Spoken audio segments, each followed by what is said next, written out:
Thanks for the patient. So let me start. So Founder Institute, uh, myself, Sayyid Basit, I'm one of the co-director of Founder Institute, and along with me, along with Iram and Aswar. Though we have Umar Abdin as well, but due to some traveling reason, he won't be able to join.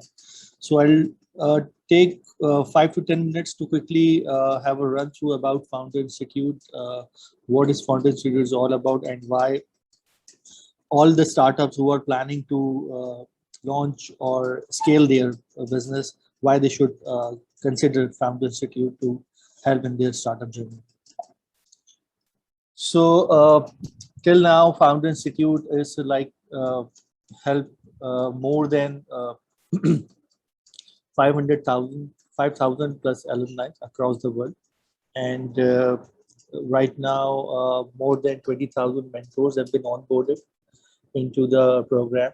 And these mentors are associated from different industries, having different set of experience from different part of the world. And these 5,000 plus startups, or you can say alumni, they be able to raise more than 20 billion. These startups valuation is more than $20 billion as of now. And Founder Institute exists in more than 90 plus countries. So in Pakistan, Founder Institute stories like this that we have started in 2014, 15. And at that time, Karachi chapter was launched. And later on, it was launched in Islamabad, Lahore. And after a few years break, we have restarted Karachi chapter in 2019. We have started the first cohort in 2019, and then when we are moving towards the end, then COVID start.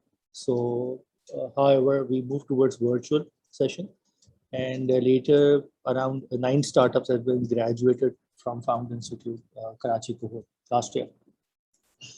So moving forward, why Founder Institute? So we believe in entrepreneurs that create real impact on society, because we want to empower people, and we want to help entrepreneurs who would like to change the world, and especially those startups and entrepreneurs who have a tech idea or a tech business that is ideal. This Founder Institute is ideal for them. So going back into the history, it was started in 2009 in Palo Alto, and founded by Hydri, who is the CEO of Founder Institute and founding member. And these are the startups that has been launched, and we help them, these startups, in their journey, including Airbnb, StitchFix, Zoom, and there are many more. You name it, and we have it. And why we believe? Because as we can see, like in Pakistan, we know the startup journey ecosystem started evolving in late 2010, and has been more than a decade. And we are seeing many startups. One of the major example is Airlift, but there are many examples we are seeing right now in Pakistan as well, those who are disrupting the existing industry players. So if everyone is doing it, that's also a possibility that you can do it as well, because it's time to rethink, and especially these days as we are in post-COVID world.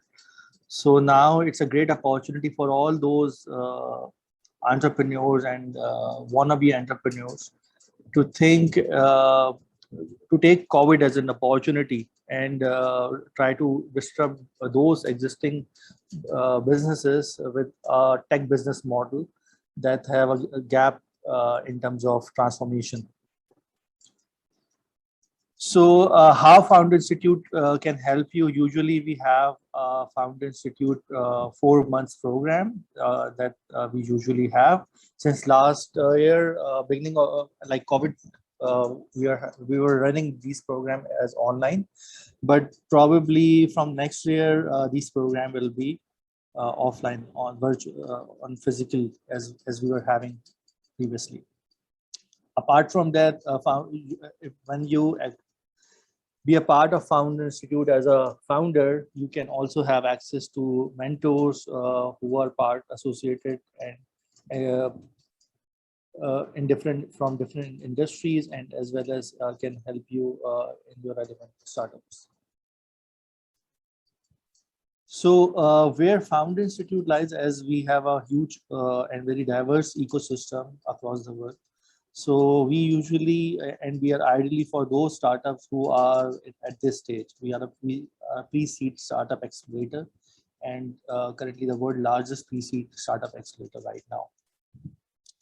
So there are two programs that Founder Institute usually offer. One is the launch track and another is the growth track. And we believe we help startups in three segments primarily. Obviously, there's those applicants who are going to start their business. Either they are at the ideation stage, or either they develop their MVP, or they have the team, or they have these two things, but they want to scale their business. So we have two options. The first is the launch track, and second is the growth track. The launch track is for those startups who have a basic idea of the business but don't have any MVP. So through a 14 weeks program, we help them. And for the growth track, there is a detailed slide after a few slides. So Founder Institute is not about this 4-month startup accelerator program, though we also, and we believe to connect these founders in a long-term way with FI. So FI, those startups who graduated from this 4-month program, they also get an opportunity to participate as in the founder lab. So from the last cohort, we have Ijaz, we have, I remember, Fawad, and one more startup who part of the founder lab, and they took benefit and in terms of the product market fit, as well as from the funding aspect, as well as to get Series A financing. And obviously, the long-term benefit that you got to be associated with Founder Institute family is to be a part of the world's largest network and get access to all the founders and entrepreneurs, investors, and mentors. If I would like to specify a few startups who got benefit and to whom Founder Institute helped in the last few years, one of them is Udemy, probably all of you know. It's one of the massive open online course websites. And there are many like PAB, GoFar, and Apota. So how do we, who can apply to founders? As I mentioned, that either you have an idea and you can apply for it, but we find great people, and there is a very structured program for founders. It's not kind of a Me Too program that other startup or accelerator or incubator offer. It's a very structured and very rigorous program, I must say, because one need to go through on a weekly basis and then also meet the milestones in a form of a sprint. So there is a test first of all going on, and then we, as you can see here, that we find great people. And to find great people, we feel, however, the idea is also one of the most important thing. But when we talk about startup or business or disruptive innovation, the first thing or the most important aspect is the people. So great companies start with great people. So we try, the first step of this, our search and to helping founders, is to find those entrepreneurs who have a capability to do something new. And for that, we take entrepreneurs DNA test initially, and only those startups who are founders who pass these tests be able to shortlist it, and then they can pitch their idea and then fill their form. And if they get shortlisted, then we will onboard those applicants. The second aspect is that great companies are not built alone. it needs a massive support from mentors, investors, the team as well. So for that, we have a diverse pool of mentors, more than 20,000 mentors in part of FI program across the world. And if you onboarded in Karachi, especially the benefit of virtual session is that you can have access to any mentor, any FI member online through FI community. Okay, so there is one important aspect that is different from about FI from other program is the equity collective. So whomsoever startup have been who will be graduating from Founder Institute cohort, they will be give a 4% equity. So that's a kind of a 4% in terms of a warrant, that if your startup is valued in such a way like $1 billion or $1 million company, then FI can exercise that 4% warrant, and then these 4% warrant is divided among alumni, mentors, leaders, which is the directors, and 1% is for the FI. There are detailed about these things available on the website, but if any one of you have any questions, we can answer it later on. The third is the focus is a startup biggest challenge. So that's one of the major reasons, because in the 4 months program, we want from our founders to focus on a problem that they want to solve, come up with an MVP, and try to have a eagle eye view on the problem they would like to solve, and come up with a viable solution. So as I mentioned, it's a 14-week program where every week you'll have a session with mentors from different area of expertise. Like we have started the program from orientation. We will give where the local leaders and the directors of FI program will give the orientation, and later we will give detailed aspect about vision, customer development, revenue, etc. Later on, legal and go-to-market is also part of the session. For the growth track, those who already have a business, I mean, who have already started it, but need help in that aspect. So for those, we have different KPIs. The structure is same, but the metric of measuring their performance is different. So we are here to help, but the Founder Institute is hard. So you need, like we usually believe in honest feedback, or you can say brutal feedback. So usually those applicants who shortlisted in our program, but not all the participants will be part of the graduation ceremony, because there are many dropouts. One of the major reasons is as the program is rigorous and moving forward, there are many challenges and milestones that founders need to achieve. So for that thing, we have seen in past, like many, like out of 20, 5 to 8 startup or founders drop the program because of many reasons. One of the major reasons is that they find difficulty, or they find they don't have much time, or they won't be able to put a lot of effort in this 4-month program. So currently we are offering $249 is a course fee, and I guess if you apply till early bird, you can avail the $10 application fee as a waiver. So that's it from my side. So today's session is about startup funding, that how you can raise money, as we can recently heard about Airlift.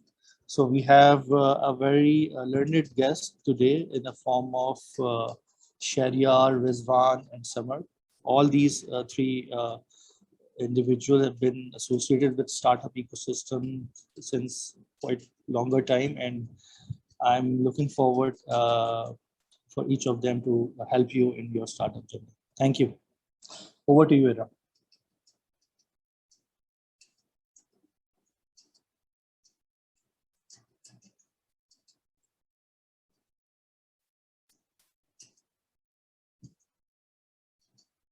Iram, I can't hear you. Your Iram, mic is mute. mute. Yeah, sorry. Okay, so thank you very much, Basit. This was definitely a very detailed talk on the FI program. And I'm sure all the participants, they must have got some insights like what Founder Institute is about.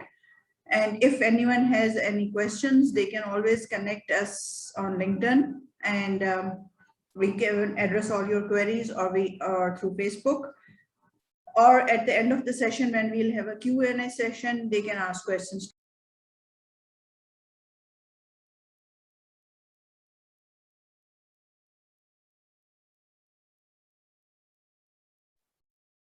Iram, are you there? We can't hear you.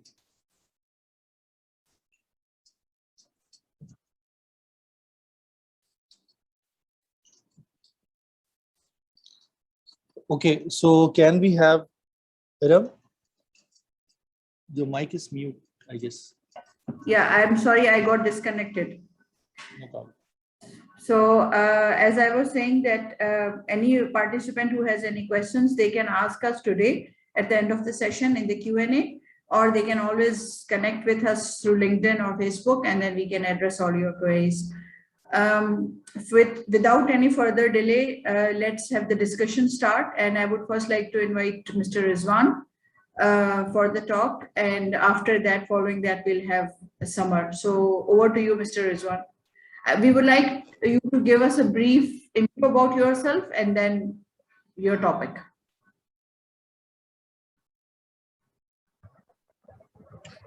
All right.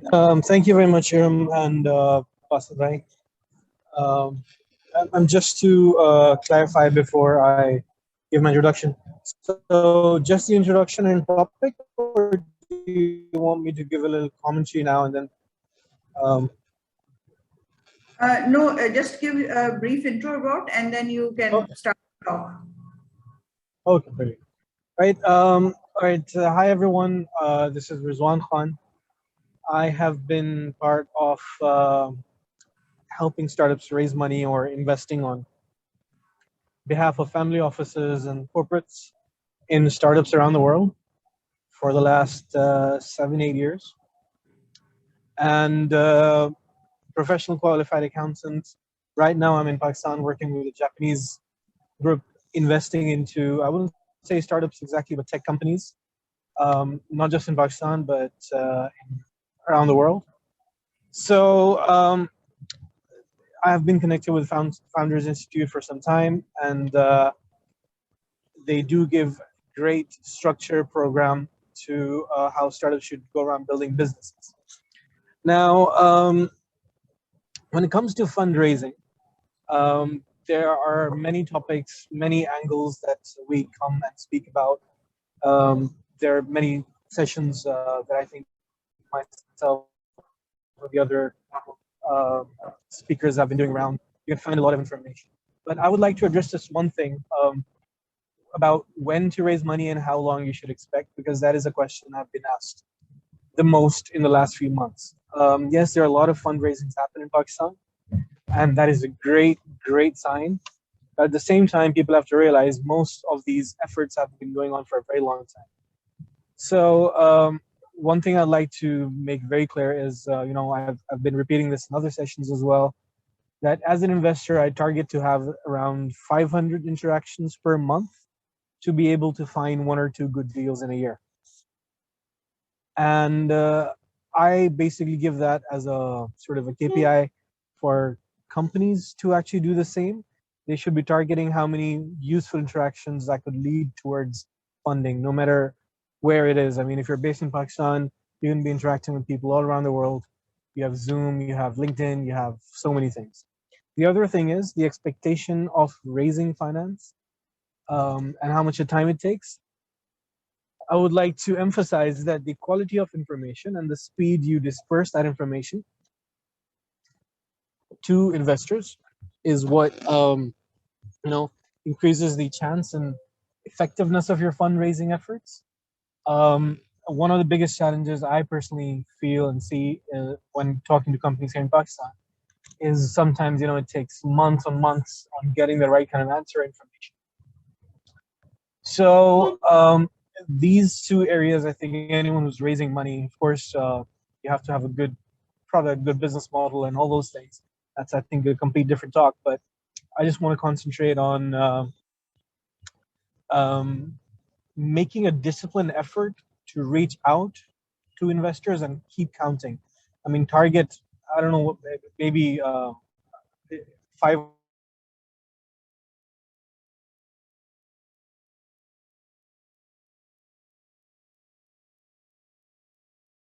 number for everyone, but how much effort they're ready to put in. The other thing is, before going and raising our money, you have to be prepared with information.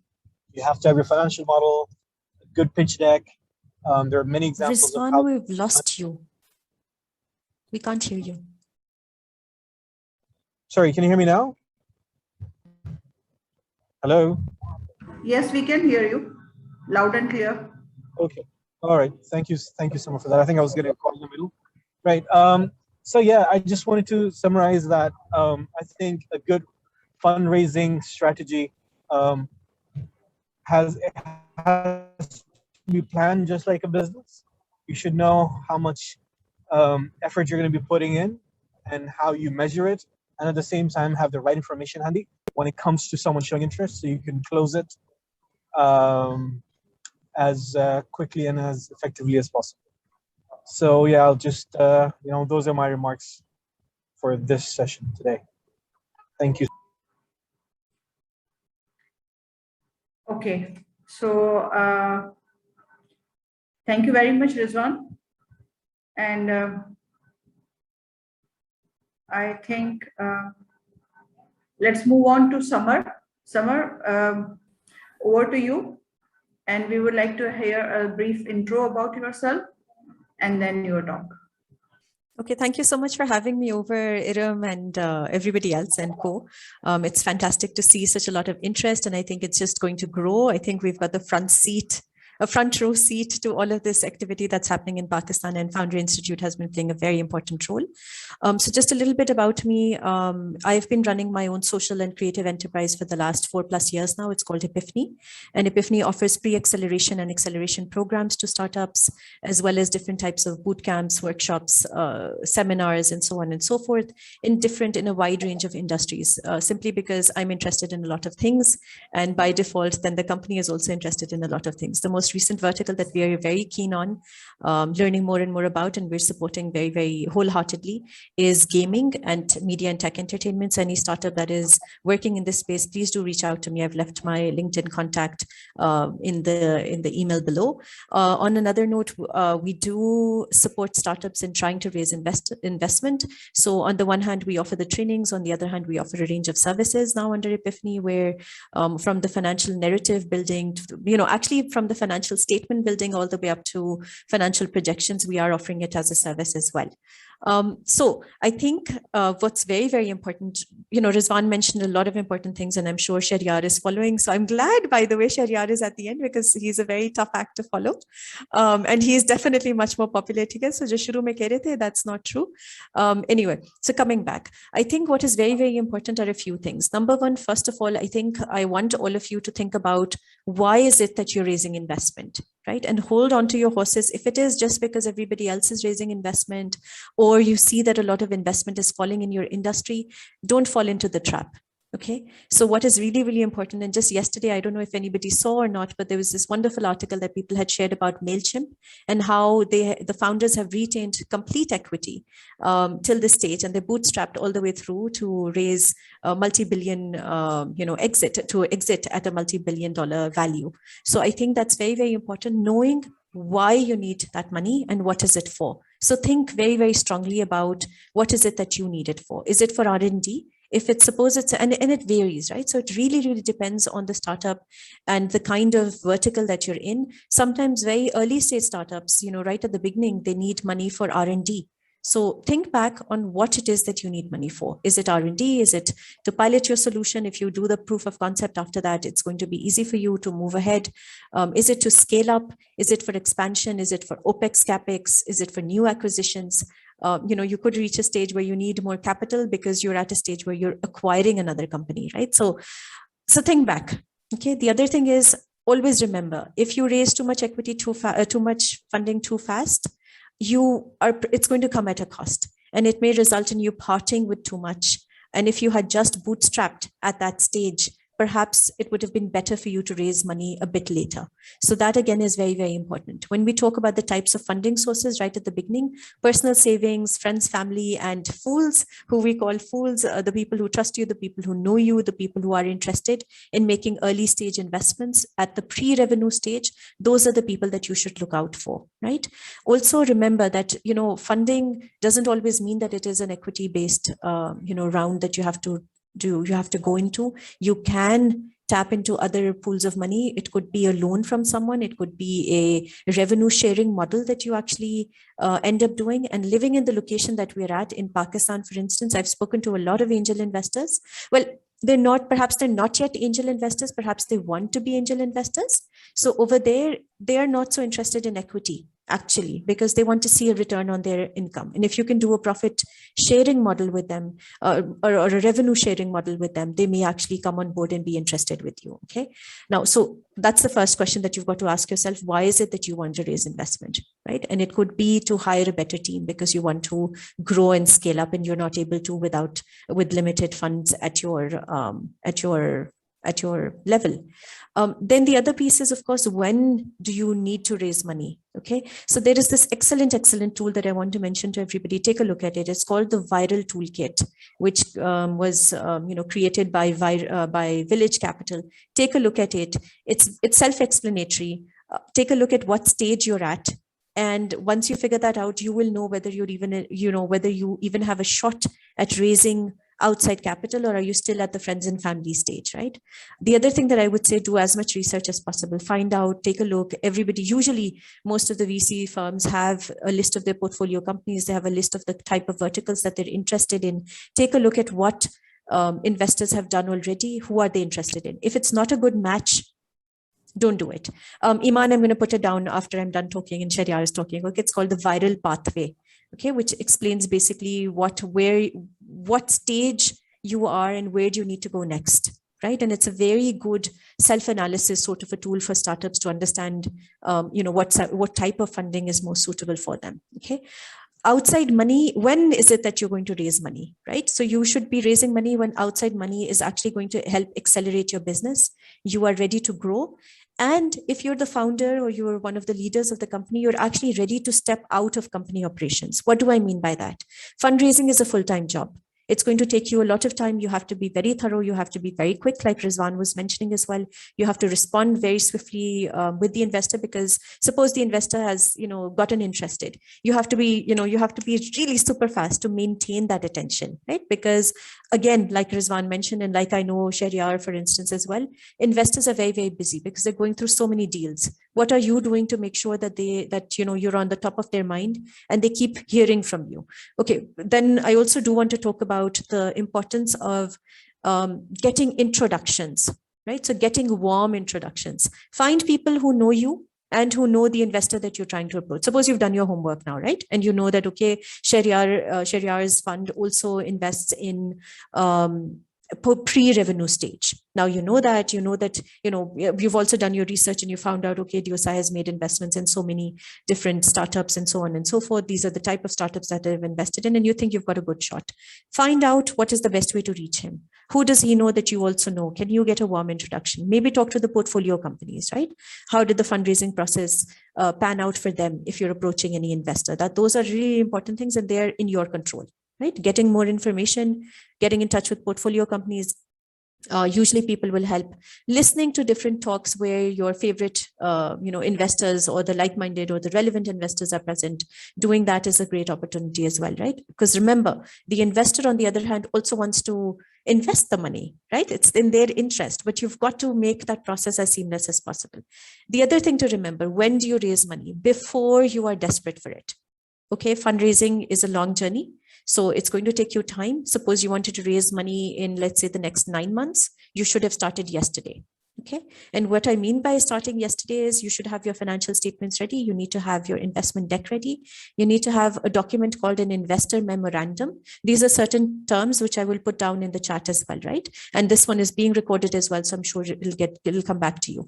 So investor memorandum is really important as well, which is kind of like a 2-pager document, bare bones of information about your startup, how much you're looking to raise, what sort of traction you've had in the market, if you've already raised money, who are the team members with their LinkedIn profile, so on and so forth, right? In the pitch deck itself, there are certain things to remember. Please take a look at Guy Kawasaki.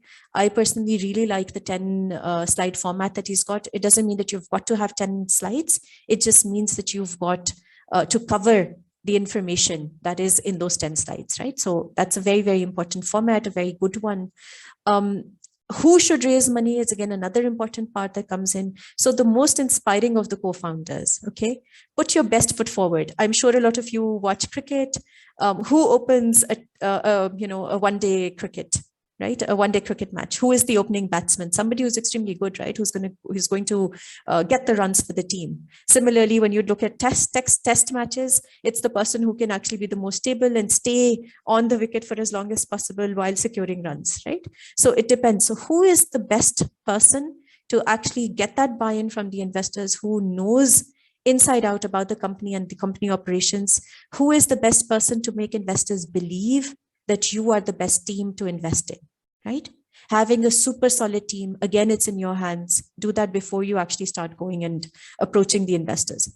A question which comes from very, very early stage founders is, oh, what do we do when we don't have the entire team in place? And actually we need the funding to put the team in place. Do you have advisors? Right? Are they people who are going to put their credibility and their reputation on the line for you? And are they on board as your advisors? That's again a great way to build credibility. Then another question that comes again and again from startups is, how much money should they be raising? Right? So go back. You've got to do your budgeting. So prepare your budget. What is it that you need? We go back to right at the beginning, what I was discussing earlier as well. How much money do you need for what? Right? So have your financials really, really sorted out. There is no magic number that you're looking for, but don't try to raise too much, right? Understand the milestones. With this money, what are you going to be able to accomplish, right? So do that. The other thing is, don't raise more than you need. Okay, because once again, there is a cost to the money that you're trying to raise. Having said that, don't raise very little either. Right? So suppose you needed, $150,000. You can have your little milestones. So say, okay, fine, I need $150,000 or I need $500,000, but with $50,000, I will be able to do this much. With $100,000, I'll be able to achieve this. With $200,000, this is what I'll get to, right? And so on and so forth. So have your little milestones and do the tranches as well in your brain, in your head, right? So what if you're unable to raise the initial $500,000, but how much do you need to reach the first milestone? That is going to be really, really important, right? The other piece is, if you raise too much too quickly, the expectations are far higher. They're far greater, right? Suppose you raised $1 million. It sounds fantastic on paper. You're bound to get a lot of likes on LinkedIn, and people will be looking up to you as well. Oh my God, this team, they've just set up 9 months ago and now they've raised $1 million. That's great. But the pressure is enormous, because at the end of the day, the bottom line is, even if they are impact investors, they want a return on their money, right? And you need to be able to deliver. Okay. Knowing the facts and figures about your business, especially the financial figures, is extremely important. So when somebody asks, oh, what is your GMV, right? We need to know this term, right? So what is GMV, especially for the businesses that are in this space? You need to know your terms very, very well. So gross merchandise value, okay? What is your monthly cash burn? You need to know it, right? So I think these are important things which we don't think about, and we may have a really nice pitch deck, but if your financials aren't strong enough, it's going to be very difficult for you to convince the investor that you're ready. The other piece is, please do your homework. Okay. So when I keep saying be as ready as possible, because what will happen is you will pitch at a competition or you will get an introduction, etc. You've got the investor's eyes on you, but if your homework is not done, you may need 2 weeks to a month to 2 months to get ready. And by that time, the investor will have moved on. Okay. Then the other piece, the fundraising process. I think that's again very, very important. So you've done the pitch. That's the first Well, the first step is actually preparing to be ready to raise investment that we've talked about. The next bit is going to be a pitch. So it may be in the form of a competition. It may be a one-on-one meeting. It could be you bumped into an investor at another event and you managed to convince him or her to have the first meeting with you. So the goal of a pitch is simply to get that first meeting, to get the attention so that you proceed to the next level. At the first meeting, what's going to happen?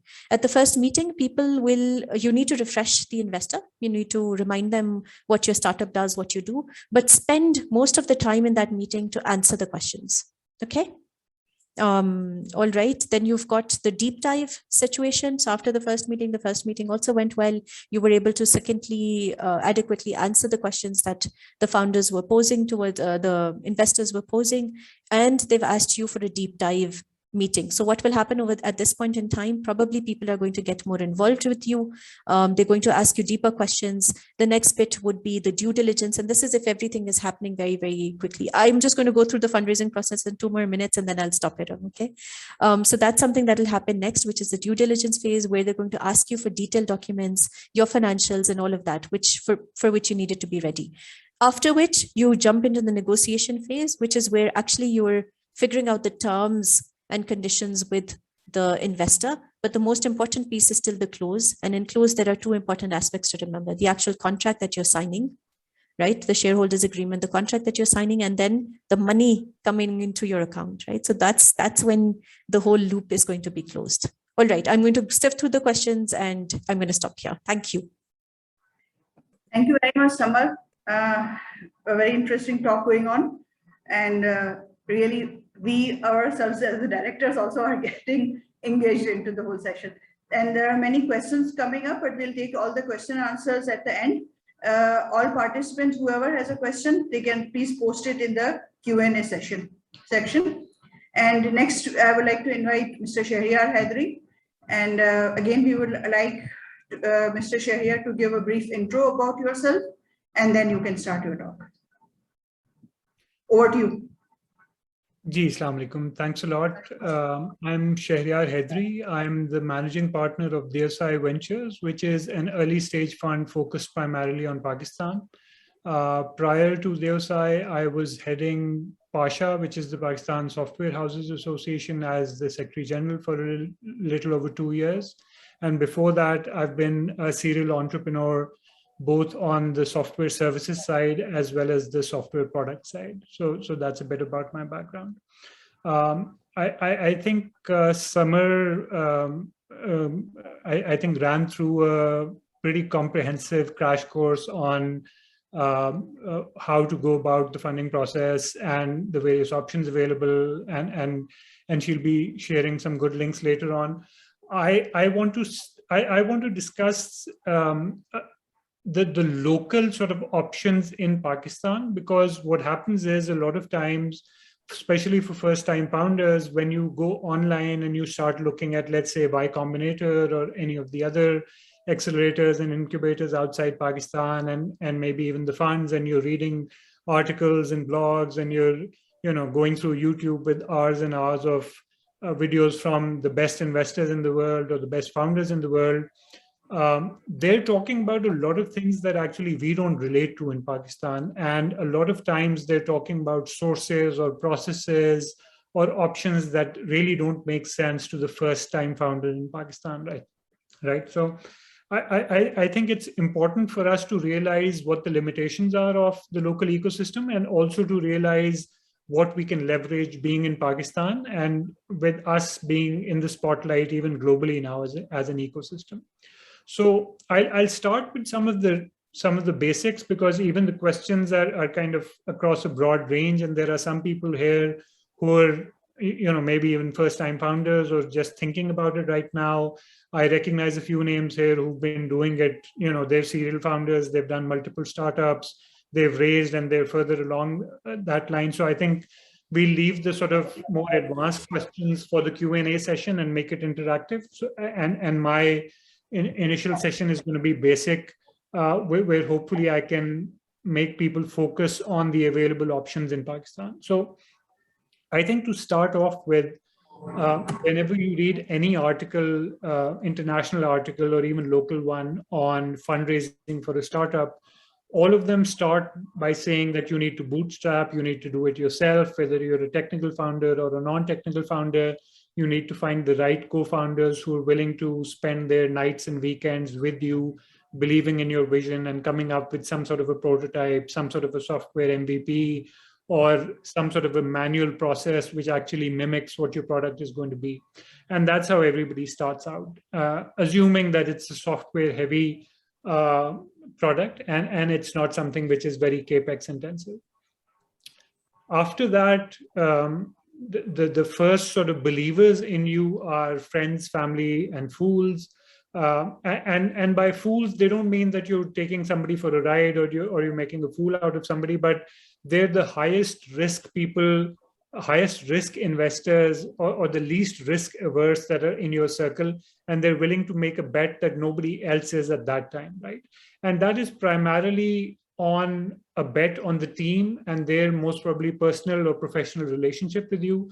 And the product isn't there, the prototype isn't there, it's just an idea stage startup. And if the idea is compelling enough, they believe that you and your co-founders are the right people to pull that off.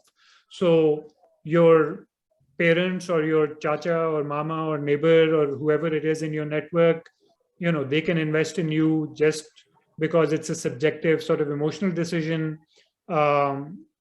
Your ex-boss or your ex-colleagues, people you've worked with and who respect you professionally can also take a bet on you in terms of your own network, but that's primarily your brand equity as a person or as a professional, and then how compelling that idea is or how well you can sell that. And that friends, families, and fools is generally something that is available in Pakistan. It's still not as mature as we would like, or it's still not as mature as it is in, let's say, more developed countries or more, let's say, the West or the US, because by nature, generally, we're risk averse. We're not a rich country. People want to invest money in, you know, Beria Town and DHA plots or files or things like that. And going to somebody like that and asking them to invest a crore in you instead of buying a plot is a tough sell. And I would actually advise against that, because that's a different kind of investor.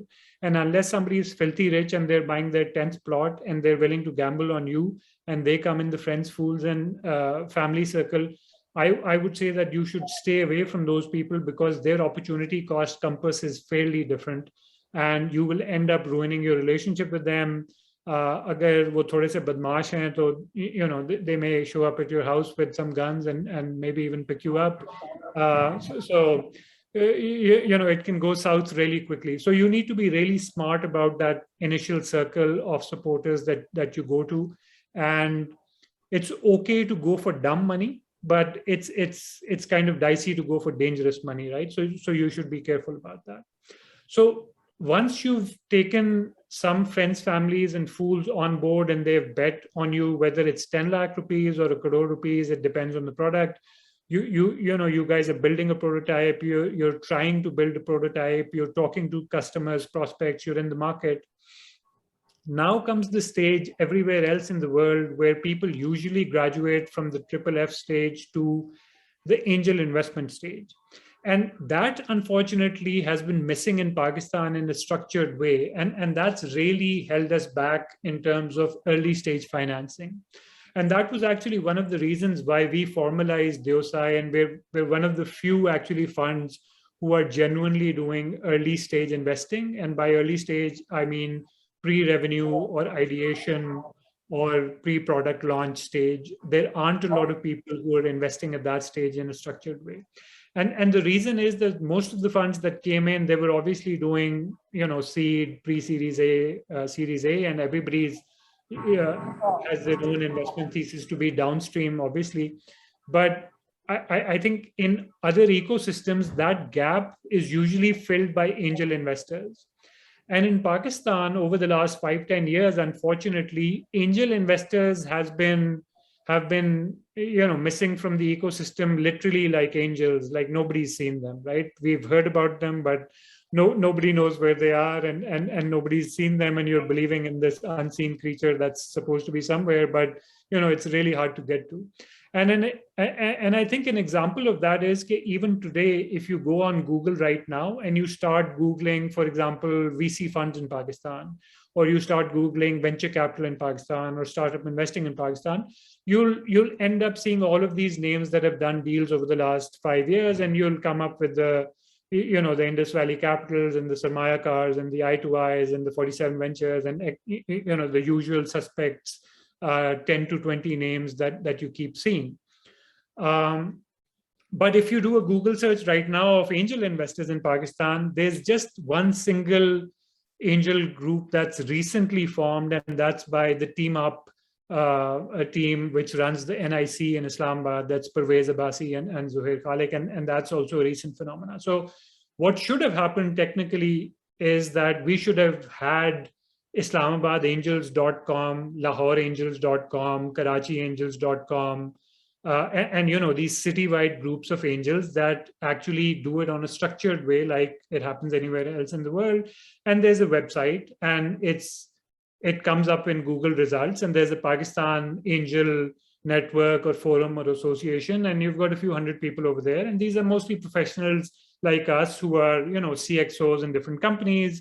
A lot of them would be from the tech sector, and they would be actually relatable and identifiable online, and you would have an organization that you can email and call and pitch to, or look at their LinkedIn and actually approach them. It's been happening, but somehow it's been under the radar. And I maybe I can go into that in the Q&A session, but one of the key reasons was that a lot of these people, even from the tech sector, did not actually believe in angel investing locally, and they were doing these really small token check sizes just to give back to the industry, or some expat will come from a Wapistani who's visiting in December for some wedding, and he or she works in Microsoft, will go to the NIC or go to the Nest.io and see a startup with female founders and write them a $5,000 check as a token and just forget about it, right? So it was very, very token small checks that didn't really mean anything. And then there were some larger checks that were being written, but they were also under the radar, and nobody knew about those checks. And that's a sort of a double disservice, right? Because hundreds of thousands of dollars of checks are actually written by angels every year, and not just right now, but over the last 5 years. But they never used to have a structured syndicate or an angel organization through which they could actually list those, and they could list their portfolio. So as a founder, even today, you really don't know who the angels are. You really don't know who they've invested in, and you really don't know their ticket sizes. And that's a huge gap, because that's a disservice to themselves, because they have limited deal flow because nobody knows about them. And that's a disservice to actually good founders, because it takes a long time to actually identify which people are active and which people aren't, sort of, vulture capital, as they say, doing sort of desi style deals and taking founders for a ride, and which angel investors are genuine and doing deals on, for example, safe documents, which is a YC sort of global standard, and doing them with the sort of metrics and valuations that are a norm outside Pakistan, right? So I think that gap has now slowly starting to be filled, and a lot of these angels are now forming loose groups and formalizing that. So once that happens, a lot of startups that actually used to fail in year one will actually find that next level of support after Friends, Families, and Fools, where angels will come in with a few $100,000 and keep them afloat for their first 12 months or their first 24 months before they're actually mature enough, before they have product market fit, before they have good metrics, before they have good growth, and they can actually go for their larger sort of pre-seed rounds and approach formal VCs for a pre-seed or a seed round directly, right? And I'm talking in very general terms. It totally depends on the vertical, totally depends on the product, totally depends on the ticket size. There's a very, very broad range, but I'm sort of dumbing that down to the most common denominator that's common for most startups, right? and now that is going to be filled, and funds like Deosai saw that gap and stepped in, and the deal flow has been most probably 4 times what I actually expected over the last year or so. But still, what we see at the VC level is that, especially in early stage, and that's a phenomenon around the world in emerging markets, the signal to noise ratio for quality deals is pretty bad, right? So, like Rizwan was saying, I'm kind of impressed with his 500 touch points a month. I'm barely, I think, crossing about 200, but I think as much as you can manage, as many as you can handle in terms of outreach and in terms of casting the net wide and talking to as many angels and VCs and other investors as possible, that's a general rule of thumb. And for the VCs as well, I feel that now, again, over the last 5 years, we've seen lots of local 100% focus on Pakistan VCs forming. We've seen some of the top names in the world actually investing in Pakistan, the top funds in the world, the top angels in the world. All of them are now have invested in portfolio companies in Pakistan. We all know that despite COVID, 2021 is like an unbelievable year, right? Like even people in the industry who've been watching this for the last couple of decades, like we're shocked that we're almost approaching $300 million in deal flow. And it's just, we have 3 months to go in the year. So this is something which is like literally from La La Land as far as we're concerned. This was not supposed to happen, right? And it is. So when this will end, when the oversupply of the market will turn, when the sort of hype will turn the corner, nobody knows that. And that may happen this December, that may happen next December, it may inflate further for the next 2 years. Nobody can really predict that, right? But when it does, then it's a lot of deals and a lot of valuations will, blow up in a lot of people's faces, including the founders and the investors that actually went in on those inflated deals. And a lot of these large funds will then, as a natural course correction, will pick up their checkbooks and go on to Bangladesh and Sri Lanka and markets which are a couple of years behind Pakistan and Africa and all over the world, and deploy similar to what they're doing in Pakistan in 2021.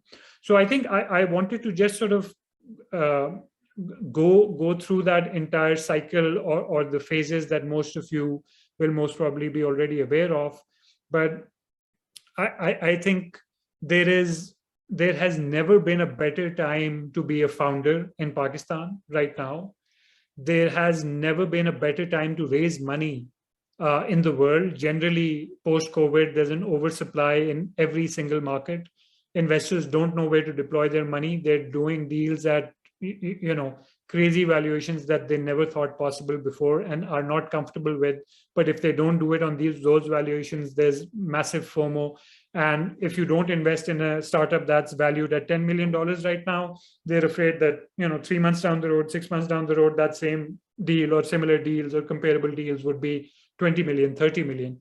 And that's the fluff or the froth in a market that actually makes it an ideal market for the buyer. And you guys obviously as founders have the upper hand, right? That said, I think, like Samar was saying, that you don't raise just for the sake of raising. As a general rule, that's fine, but I would actually just disagree with that just a little bit in terms of Pakistan, especially for mature startups. I feel that, like I said earlier, you don't know when the market will turn.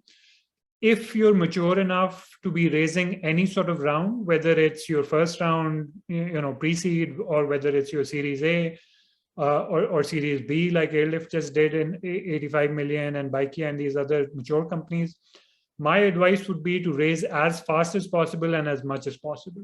Because when there is an oversupply, you're getting the best valuation that you possibly can get. You may be able to get a better valuation 3 months or 6 months down the road, but there is no way to predict it. So like I said, जिस तरह inflation होती है या जिस तरह stock market turn करती है, similarly, the VC and investment market also turns, and there is no way to predict the high point of such a market. So if you're a mature team with a mature product, and if you don't raise in Pakistan right now, then I think you may have some structural issues, or you don't have the hustle that you need to actually scale a company the way it's meant to be scaled using VC funding, right? So I think anybody in the market for fundraising, and I'm not saying that as a VC. I am 90% founder and 10% VC in terms of my DNA. I'm saying that as a founder. Now is the time to raise. And the reason I say that is not because the market is flooded with money, but because everybody to your left and right, and everybody who's directly competing with you in the specific vertical you're in or the product that you're doing, as well as indirectly competing with you for HR or for any of the other resources that are out there in the market, they are raising, and they are raising 5x, 10x, 50x of what you're raising, right? So a very small example would be that, even if nobody's competing with you directly and you're working on some SaaS platform, some e-commerce app, anything which is tech enabled or a software or tech product, at the end of the day, you need to hire a team from Lahore, Karachi, Islamabad, and the second tier cities. This is the supply of HR that's available in Pakistan. It was already short to begin with. And with the VC money pumping into Pakistan right now, it is disastrous. Finding high quality talent in Pakistan right now is an impossible task, because the iPhone developer or the full stack developer or the AWS architect that you want, you as a small startup, whatever you can pay, the airlifts and the Bikeas and the grocer apps and the other people who are, the gorillas in the room, they're going to be paying 3x, 4x salary plus stock options to actually get those people on board. And it's a war of attrition in terms of who has the bigger war chest and who's going to throw money at the problem, right? And if you don't have the team in place, then no matter how good your idea is, I think it doesn't really matter, right? So the war chest needs to be there, or wo majboori hai, ya, it's a sign of the times, whatever. You can't just be philosophical about it and say, nahi, main kisi aur tarike se, team bana lunga. As we all know, stock options are a relatively new phenomenon in Pakistan. Even right now, if you give somebody a piece of paper which says that, you own X thousand shares and we'll be the next Kareem and you'll be a millionaire, they will literally change jobs for a 20,000 raise that any other company will give them, right? That's the sort of fickleness or the value that an average engineer places on stock options right now. So it is primarily a game of perks, brand building, the vision of the company becoming the next Kareem or the next unicorn, and the story that you can actually pitch to those people to get them on board the train to join you in terms of the journey. So I think that would be my sort of high level quick walkthrough of what's available. Again, just to recap, unfortunately, there aren't any crowdfunding platforms in Pakistan right now. They are being formed. SECP has a sandbox. By next year, we'll have some crowdfunding on the property side, real estate side, some other projects, but hardcore startups being crowdfunded. I think, we lost Shehryar. No, we can't. We can hear. He's audible. He joins back. I think everybody else can hear me. Maybe it's a problem at your end. Yeah, we can hear you, Shehryar. If somebody could message Iram, maybe so. Right. So yes. So I think the walkthrough on the overall ecosystem was the one I gave. I think other than that, in terms of the sources and the Pakistani sources, unfortunately, crowdfunding is not available. So coming back to it's friends, families, and fools. That's what everybody starts with. A lot of startups start that way. Even the ones that you hear about, which are the ex-Kareem, high-profile experienced founders that have raised millions of dollars and now are doing startups. One of our own portfolio companies is a digital trucking platform called Truck It In. All three founders were ex-Careem. One of the founders was ex-head of growth for Baikia. And their friends and family round was definitely there, but they literally had senior people from Careem bet on them. And Careem is a whole different topic altogether, but we see that now happening as a sign of a maturing ecosystem where the general Pakistani DNA is कि अगर, if I'm the boss and if my employee is, old Pakistan or, the negative mentality Pakistan is that if I'm a senior boss at a MNC or any company and my employee is leaving, and let's say I'm at old Careem and, 20 years ago, and my employee is leaving and he says that I'm going to go and make a similar platform, but I'm going to make it for motorbikes, or I'm going to make it for trucks, or I'm going to make it for rickshaws or something. I will make sure that that person doesn't leave, and I will try and hold him as much as possible. And then I will try and at least, do some shady tactics to destroy his business so that he doesn't compete with me. And I will make sure that nobody gives him any money, and I will, indirectly give negative comments about him or her in the grapevine. That was old Pakistan.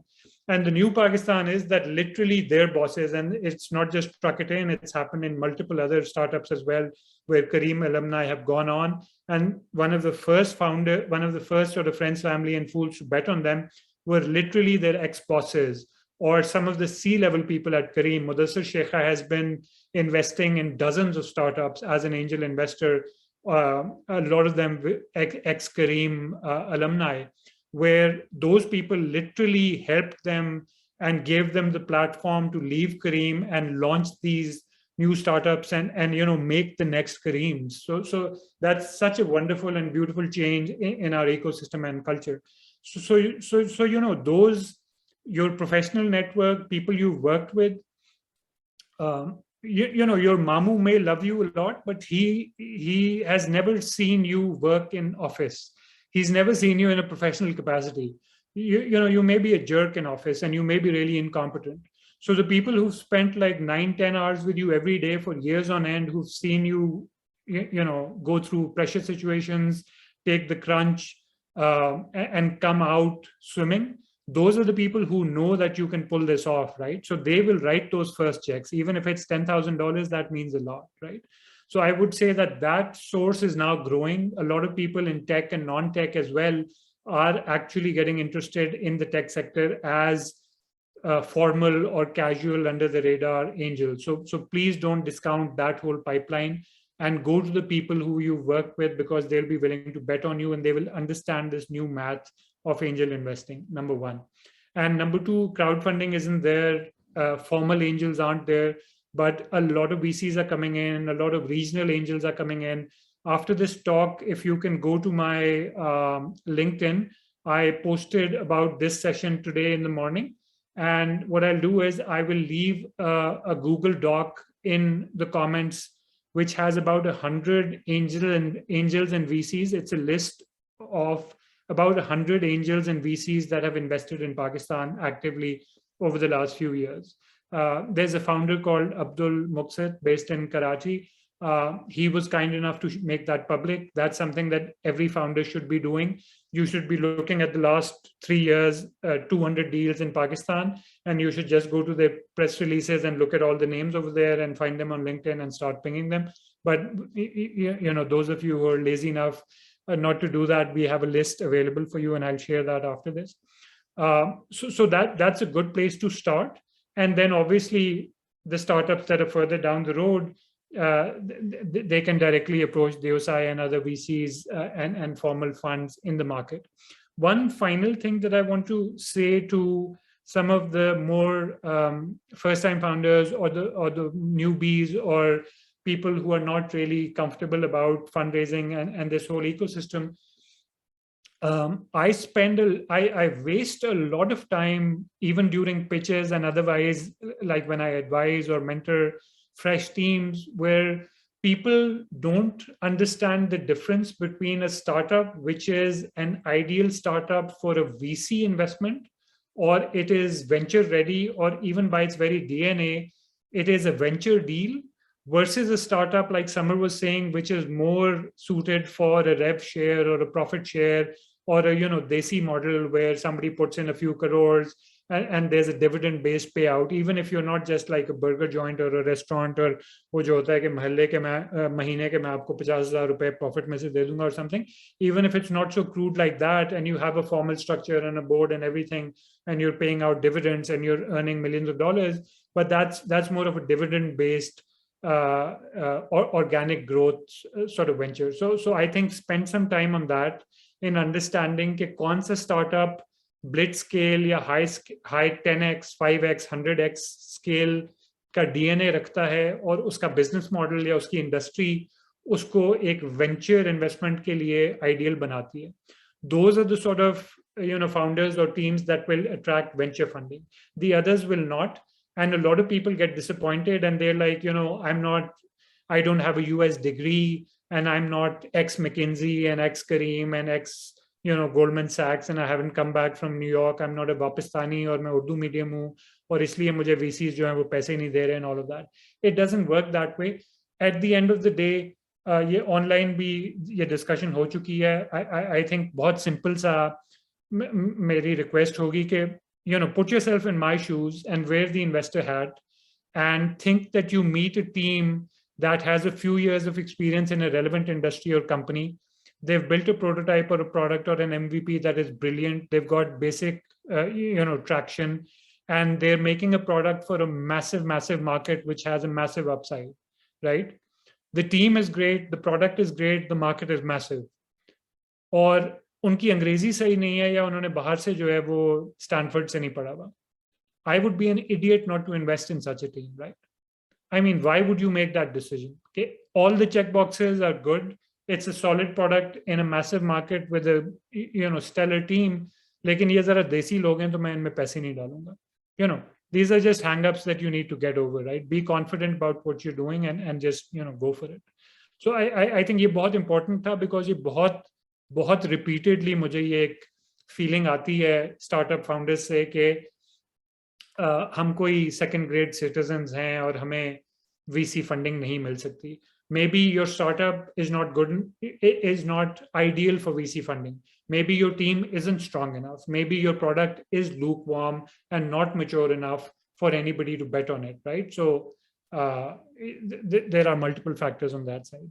I think I've overrun my time, so apologies for that, but I will wrap up now, and I think we'll open to Q&A and sort of rope in the other speakers as well.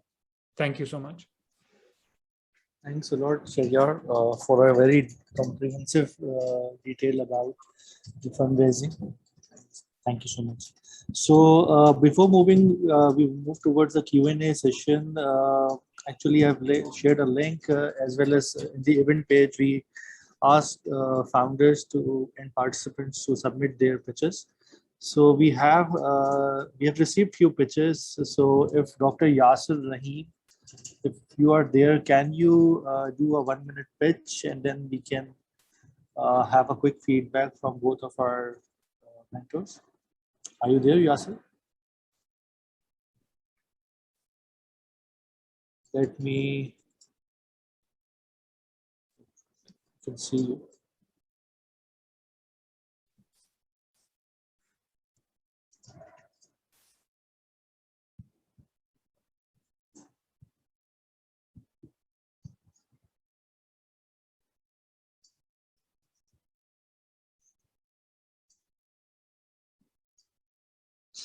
So can you have a pitch? I unmute you. Can you open your mic? Hi, can you hear me? Yeah. Yes. So, Assalamu alaikum, everybody. My name is Dr. Yasir Rahim. I have an idea for a climate tech company which would be solving the climate carbon emissions related issues for big businesses by building an open source initially an open source carbon emission calculation software. And then the business model which I have in mind is is that we run it as a SaaS company, software as a service. So this platform is the code is open source, but we then have a platform which charges a fee for the license. And for this, I basically on the climate side, I am the founder, going to be related to the climate side. I need a technical co-founder right now. This is in the idea stage. Thanks a lot. Yeah, so can you do a pitch, 1 minute pitch, and then we can have a feedback from both of our mentors? Yes. So basically, this is going to be this could be a unicorn, because right now we have a huge market. Everybody, especially not so much in Pakistan, I would say right now, but in around the developed world, this is going to be a huge market, because the big companies, huge companies, are talking about net zero emissions, and they have goals set for 2025, 2030, and 2050. So this could be a huge market, and our product is very much related. And as I talked about the team, I am going to be on the climate technical side, and I need I'm a co-founder on the programming side. And yeah, for the foreseeable future, this is going to be a huge market. There's no question about that. Yeah, thanks. That's my pitch.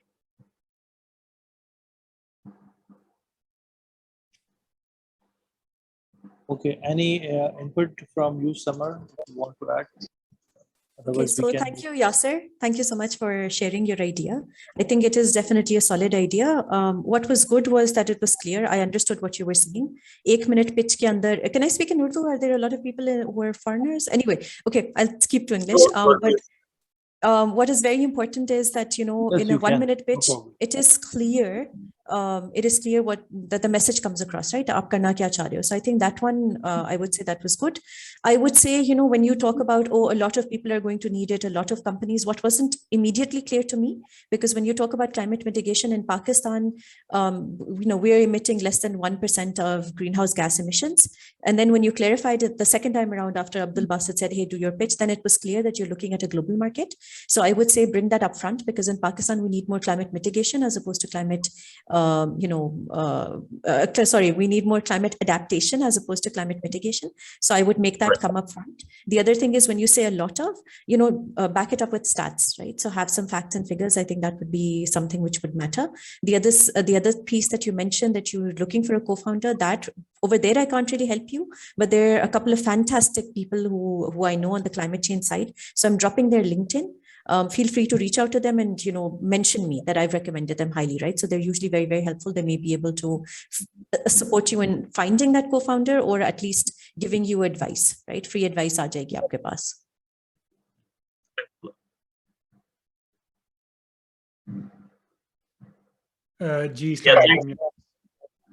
Thanks a lot, Samar. Yeah, sorry. Basit, can I comment? Ji, please. Ji, Assalamu alaikum, Yasser. Are you? I think I just got a ping from you. You're a mechanical engineer working at HMC.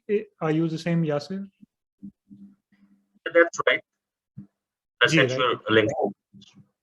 Right. So obviously, I just saw it. Like looking at your profile, your background and your professional background is mechanical engineering and HMC, but you've done a PhD in green cell tech, and that's somewhat relevant. But I feel that even on the climate side, the thing that you're talking about has a lot of global experts that are sort of thought leaders on that side, right?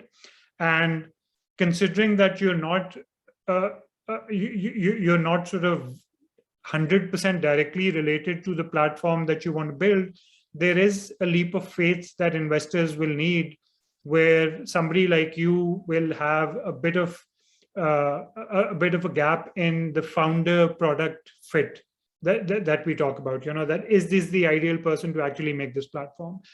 The technical co-founder, building a SaaS platform, all of that's not rocket science at all. That's been done thousands of times, and and you can find a technical co-founder. You can actually bootstrap with a third-party team to make an MVP for it, or to make a basic working prototype, just to actually validate your idea in a very small, maybe a closed beta group, and just go through the motions of actually having a few of those transactions through your platform, which is going to be very basic. It can even be disposable, that you can throw out once you get the funding. But to actually prove to somebody that this SaaS platform will work, you would need some very basic rudimentary platform made, and then 5 companies in your network that are in the friends, fools, and families circle, but they're not investing in you, but they are actually willing to use your version 0.5 platform to do some of these transactions around carbon-based credits, or whatever you're sort of selling in that marketplace and transacting. And I know there has to be a certain level of sophistication for a large company to use that, but there are ways to get around that. You can do pilot programs. You can ask them for 1% of their transactions. You can ask them for dummy transactions just as a beta phase, right? So my suggestion would be that for you to get credibility that you're the right team to do this and the concept will work, I think you need some sort of a working prototype of that. Otherwise, it'll be really difficult. If you were, again, a globally well-known thought leader in carbon credits, whether you're a Pakistani or an American, it doesn't matter. But if you were hardcore into that vertical, then you could have just announced it that, I'm making a SaaS platform for something that I've been preaching for the last 20 years, and who's going to invest in me, right? And that would be that. But I think there are 2 gaps that you need to fill. The first is founder product fit. You need to fill that and validate that with a prototype. And then you can take it and pitch to investors and tell them that this is working and this is a need that you're filling. And some of the other platforms globally in the market, I know that there are similar platforms, but they've raised millions of dollars and they have a certain offering. So why are you different from them? And what are you offering that they aren't, right? So that's the way I would go about it. Thanks a lot. Thanks, Shehryar. So we have Diego. Yeah, hello guys. Thanks for taking my question. So very quickly, I'm the CEO and co-founder of Jojo Booking. I did this company along with my co-founder, Tausif Ali. My background is on investment banking. Then I was an investor in London in a hedge fund. And my co-founder is Pakistani, hence the Pakistani angle. And basically, we figured like there will be a very good opportunity to do something similar as, I'm sure you guys know, Ojo Rooms in India. But in Pakistan, so far we have onboarded like 270 hotels, 5 daily bookings. And we offer also, besides the online booking service, we offer like a back-end digital solution for the hotels. Because as you guys might know, many of the guest houses in Pakistan, especially in the northern areas, they do pen and paper and many walk-ins. So we're trying to change that dynamic. And for a market which is around 750 mil, I would say between 750 million to 1 billion, the hospitality market in the country. So basically, that's the idea. We've been working on this since February. We launched the product in around April. They started the marketing just 2 months ago, and now we are seeking funding basically to scale the operations, to reinvest on marketing and creating a bit of a franchisee model around the brand for the hotels, and basically professionalize some of the guest houses that are in Pakistan. Just to wrap it up, I would say when comparing to like the typical players that we all know, like Booking.com, it is quite different, as in, for example, and I can pass on the metrics, Booking.com will be more like international tourists, etc. While our idea is for domestic tourism, which is the bulk of the tourism in Pakistan. And, Booking.com, believe it or not, doesn't have that brand awareness when it comes down to the small guest houses, middle-class Pakistanis. So, for example, I think in Iran, they have like 10 hotels, etc. we have around 20, 30 hotels so far. So it's, I would say, a different kind of vertical versus the international guys that are in Pakistan right now. That's the idea. We were starting to fundraise, so thought of joining here. I would love any advice you guys have. Maybe I can ping you privately. I did drop you, some of you, some messages before on LinkedIn. Would love some ideas on like fundraising specifically in Pakistan. What kind of investors? I looked for the ones that are all over in the press releases, but I'm not sure at this stage that's the relevant investors, or if we should be seeking more angel investors. Yeah, that's the question. Samar, do you want to go? I can, or you can take this question first. It's fine. Okay, sure. So great to see you here, Diego. I think it's an interesting market. My first question is that how are you different, or how are you going to be different than Rumi? So Rumi, as far as I understand, they have like a portfolio of own hotels. I think they have $1 million of capital, and they have their own portfolio. So like it you know, it's a broad range. You can be like Ojo Rooms, for example, they would have own hotels, they will have franchises, and they would have third parties. So we don't intend to basically acquire the hotels, but rather build a brand around trying to standardize a lot of the guest houses and get a royalty in exchange for that. Currently, because of the capital that we have, so it's self-funded by myself and my partner, Tausif, we are only on hotel bookings, but obviously if we get capital, we would like to create kind of like a royalty system, but not necessarily as Rumi owning the hotels per se. Got it. And just so that I've understood, correctly, you were mentioning guest houses. So I'm assuming that you're doing guest houses as well as second-tier hotels, right? Which are, you know, Booking.com is, like you said, more geared towards tier A and foreign tourists, and you would be doing second-tier hotels as well as guest houses, or just guest houses? No, second-tier hotels, guest houses, that's what I meant. So I guess if you look at the price point, Booking.com, the weighted average price in Pakistan is like $70 per night. So you have like your Selena, your PC, etc., like more higher-end hotels. Whereas as the price point right now on the website on a weighted average basis is around like $30. So it's like almost half the pricing of Booking.com. So it's yeah, second tier kind of hotels budget. Right, and I'm assuming, because you mentioned Oyo Rooms as a reference, so I'm assuming that when you partner with any guest house, you actually refurbish their rooms and rent them through your platform, or do you just put them as it is on your platform? We the latter. So for now we do the latter, and that's because of the capital that we have. We don't have the funds to do the former. But the idea is basically to try to refurbish. There are a lot of ways to improve the guest houses. The only service that we provide right now to these second-tier hotels or guest houses is a back-end solution, so they can see their P&L, their bookings, the working capital, etc., on our platform for free. But then the next phase would be like to try to professionalize, standardize, build trust in the community, and that through basically building up the brand. Got it.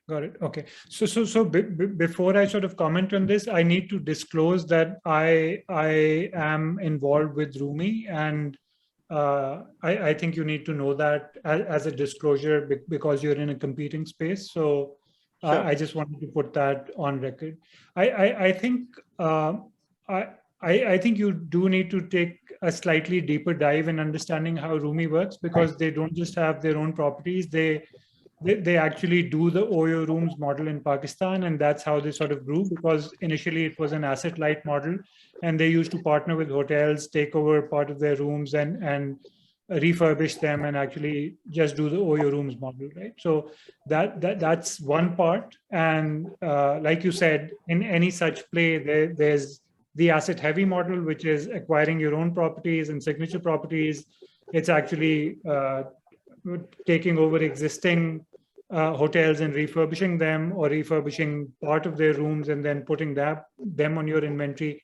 And the third is the franchise model, which you said. So I think in terms of the OYO rooms model, Rumi is pretty ahead in that, and they've, despite COVID, they've made a good play on that.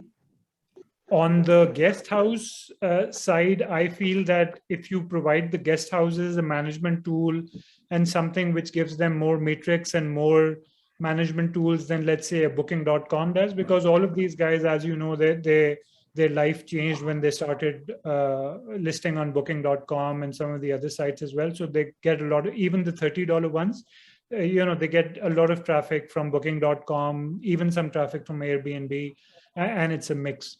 So I think you'll be competing with, obviously, the Booking.coms as well as the Roomies and the other OYO room model players. There aren't any other players other than Rumi operating at scale right now.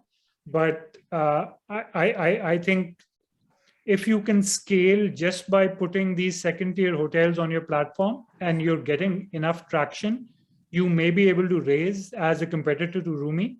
And that will be the sort of make or break for you when you start investing in refurbishing hotels and then, do the land grab and expand your network. So I think that's the second phase. But for now, I think it will work as long as you have repeat customers and you're providing value to them. I think you can organically grow and even raise right now. In terms of who to raise from, my suggestion would be that you should obviously talk to the people who are investing in Pakistan, but because you're based in London, I think that's a big advantage. And there are a lot of groups in London, especially angels or even private equity groups interested in tourism and hoteling and all of this. And their ticket sizes over there are going to go a long way when you invest them in Pakistan. So raising $500,000 sitting in London is much easier than raising $500,000 sitting in Pakistan right now for such a venture at such a stage. So my suggestion would be to play both markets off and definitely leverage your location. Got it. That's very helpful. Thank you very much. That's well understood. Thanks much, Diego. Okay, so just to add to that, I think Shehryar offered very, very comprehensive feedback already. Just to add to that, right? So if I do a quick search and I just look up hotels in Karachi, for instance, or hotels in another city, what's happening is, and a lot of people are going to use Google as their first sort of mode of search. There is no mention of Jojo Booking.com, right? And that's another area which I feel you need to stress upon. I know that funding is limited, but really improving the ranking so that you start getting a lot of this, you start popping up when people are doing searches. That would be wonderful.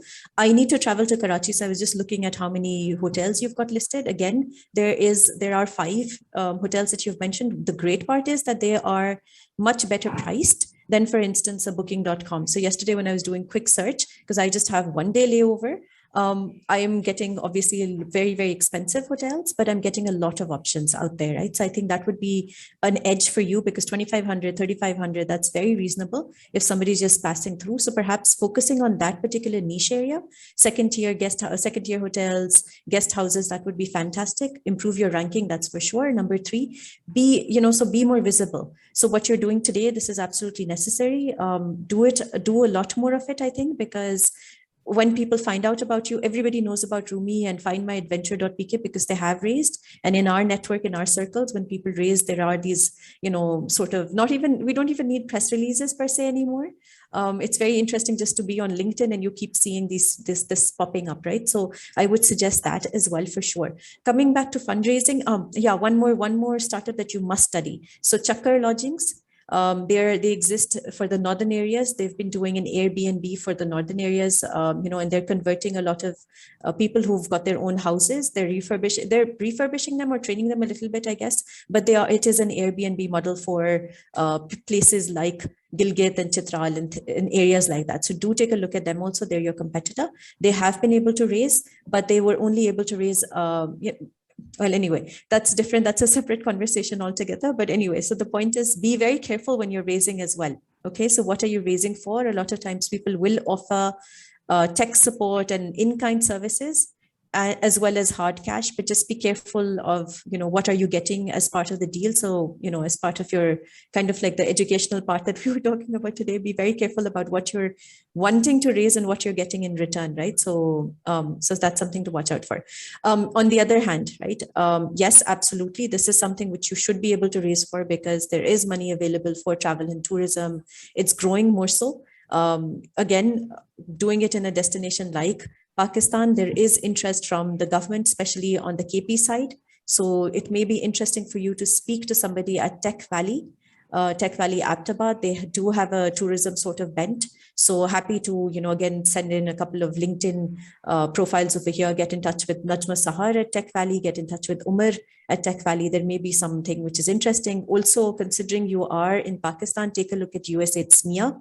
They offer grants. So they do have grants for tourism industry as well. So, certain things to help you. Thanks, Samar. So one question to both of the mentors, like we have received multiple pitches.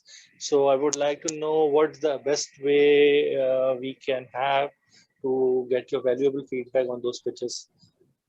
Yeah, so I was just going to comment that I think Fahad is the next in line to pitch, but I wasn't aware that we'd be doing pitching sessions. I thought the interactive would just be Q&A. So my suggestion would be that we already have something like 30 plus questions in the Q&A, and some of them are really interesting, and they would be more useful for the larger audience that's been around for the couple of years, so a couple of hours. So I think Fahad ko, if you sort of committed for Fahad to pitch, he can pitch, and then the other ones that wanted to pitch can reach out to us individually on LinkedIn, and maybe we can follow up with them offline. But my suggestion would be to if for example, after Fahad, Basit, if you can just read the questions one by one, and we can just do quick fire answers to those questions, because I think they're specific. Yeah, Wait, sure. I have yes, please. I would suggest that let's not do the pitching, because we are very short of time. We had committed that by 8:30 we would be done. So I think everyone must have planned, and especially our speakers must have planned the day accordingly. So I think let's go through the Q&A. That would be more beneficial, because we will be having more sessions coming up on FI, and there also we can do the pitching, and there'll be more mentors. So I think Q&A will be more focused. Right. So before people sort of start signing off, thinking that it's going to end at 8:30, at least I am willing to stay for about 30 minutes extra till 9 o'clock for the Q&A, because I think people who've been listening to us and even otherwise, I feel Q&A is really productive. So I Q&A is sure. So, so we have one question. So very quickly, so I think I can hang out till 8:50. Okay, so we can definitely do the Q&A. Okay, so sure. I think let's have Fahad present really quickly, and then switch to Q&A. Yes. Thank you so much, everyone, and especially Shehryar, that you allowed me. So Sync Shopper is basically a next generation app, and the USP that we have is that we can set up any store that is. Pitch, sorry. May I continue, please? I'm not pitching. I'm just telling. Like I'll take about like 2 minutes or less just to place my question, please. Can I? Yes. Iram, I think हमने कह दिया इनको अब कि कर दें ये. Okay, sure. So the USP is that we can take we can set up any store online in 3 minutes. We have a mechanism that is built for pharmacies and grocery. We have the MVP done. We are already in the market. We have we have pitched to Maison Group. We got the success. We places to Halib. We got the success. Nestle said that we will vouch for you. The product is very good. So we believe that the market is the product is market fit. The question is that we have several. Of course, I have less time, so I'm not elaborating my business model or my product. But if you want, I will. So the question is, now we have started the traction. What is the time? What is the benchmark? By the way, I am myself the angel investor for this. The question is, what is the benchmark that a Pakistani startup should start thinking to raise money? At the moment, what I personally believe is that I'm looking for acceleration. Now, I have taken all the notes by Samar, which I have found that my pitch is pretty weak. All the businesses in my past that I have done on my own, and I've invested on my own, and alhamdulillah, working very well. That is in Pakistan and out of Pakistan. The question is very simple, how to devise this, that, okay, what's the point that, okay, I want to get the funds in, and I want to explode and get bigger. The targets are pretty simple. I had a word with Falak Sher, one of the mentor. That was a session. I don't know if you people know him, but he clarified a lot of things that made us do things in a better manner. And we are targeting 120,000 stores in coming 6 months to a year. So does that mean that we are in a pre-seed stage or a seed stage? Now, this is something that I really want to know. This might be that I'm answering the question myself, that I need a proper accounting person or somebody who can gauge that, or a mentor who knows how to raise it, and he guides me that, okay, this is what you need to do. Okay, so just very quickly, Fahad, एक बात मैं जरूर कहूंगी कि the fact that you have set up multiple businesses and that they're still running, if I understood you correctly, that's a strong point. Okay, that's a very strong point, because that tells us, okay, you're an entrepreneur and you're ready to take risks and you've got a proven track record. कितने बड़े हैं, कितने successful हैं, but कितने सालों से चल रहे हैं, अगर आप कहते हो कि अभी तक चल रहे हैं, that's, that gives confidence to us. ठीक है? अच्छा, the other thing, what I do want to understand is, how are you different from dukanle.pk, dukanle, I don't know उनका last name क्या, उनका last क्या है, and dukan.pk. ठीक है? So I don't know if you've studied them enough, and if you can just answer that question. Yes, Dukan I have not, but I came to know by, okay, I forgot the name of that startup as well. Anyways, we're very different from Dastagir and all. Whenever I pitch to somebody, initially people try to, match us with Dastagir or Tajir or anything. No, we are Dukan.pk, sorry, Dukan.pk का इसलिए पूछ रही हूँ because Dukan.pk is doing what you're doing, right? And they've already got, I think, 100,000 stores on their platform. If I remember correctly, a couple of weeks back or so, Munis का बहुत amazing सा एक वो था. So study that model better, because they already exist. They've grown very, very rapidly. अच्छा, उसका positive क्या है? Because I'm a very optimistic person. ठीक है? So उसका positive क्या है कि it's a proven market, नजर आ रहा है, it can scale up, and we can see that happening in Munis's case. But negative क्या है? Munis has already raised money, and he's already out in the market with his product, and he's moving very, very quickly. So if I look at it from the investor's perspective, if somebody wants to invest in you because they see that opportunity and they see it, they may still be willing. But just telling us anecdotal, sorry, very quickly, Fahad, just very quickly. So anecdotally, just आप बता रहे हो ना कि 3-4 से आपको support मिला हुआ है, ठीक है? That is not good enough, right? So we need to see proper traction. If you're able to show us the traction, जो आप कहते हो 120,000 का मेरा target है, month on month कैसे आप उसको achieve करोगे? Where is that strategy, and how many do you have on board already? That is going to give us confidence. So absolutely. So giving you an idea, in December, I hired somebody for the sales, and we had a very positive response to it. We took 256 outlets on board at that time, because we were testing and our MVP wasn't complete. So we had to stop it in February. Now, alhamdulillah, it's complete, and we are now retaking everybody on board. We are doing about 50,000 to 60,000 receipts every day. The best point, like why Mezan said a yes, or Halib said a yes, and everybody, we're giving them real stats that this is what is happening on our platform, and this is how we would generate the POs. Dukan is very different, by the way. I now remember. Dukan has changed their model. Dukan is currently doing the same as Dastagir. I'm pretty sure about it, because they are providing, Mezan told me that how they're doing it, that they're procuring this goods from them, and they're selling to the retailers. We're not doing this. What we do is now I'm opening up. So Fahad, that I think I'm interrupting you, because I think आप वो दोनों को mix कर रहे हैं, and this is a in the sense कि ये एक red flag है कि you don't know your competition as well as you should. So my suggestion would be कि दुकान जो dukan.pk, Chiku, some of the other higher end ones like Fishery, there are multiple Shopify for Pakistan style plays in Pakistan जो कि किराना store और उन सबको exactly 3 minute, 5 minute, instant digital shop front खड़े करने के लिए approach कर रहे हैं. So I think you need to look at the competition really quickly, number one. And number two, I don't mean to discourage you, लेकिन जो summer का पॉइंट था ना कि Halib, Nestle, XYZ, it's good to get their vote of confidence, but it doesn't mean anything because they're not going to invest in you and they're not your end user. They just want their product sold through the Kiryana that you will go to. So if you compare this to whether you believe that metric or not, लेकिन जो summer ने अभी बात की कि दुकान has actually onboarded according to them, या let's say कि onboard अगर नहीं भी किया हुआ तो 100,000 store owners have downloaded their app in 6 months. Right? तो अगर आप उसको डिस्काउंट भी कर लें, अगर आप कहें कि 50,000 है, 10,000 है, whatever, you know, आप ये कह दें कि 90% उसमें से एक्टिव नहीं है. But still, like, look at their model and then figure out why, not from an investment perspective, but why any shopkeeper will go with you versus them.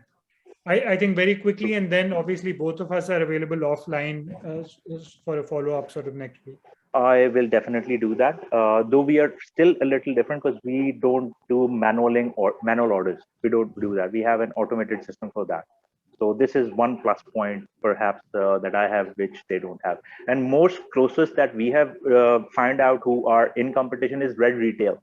Red Retail is the closest model that is actually a replication of our model.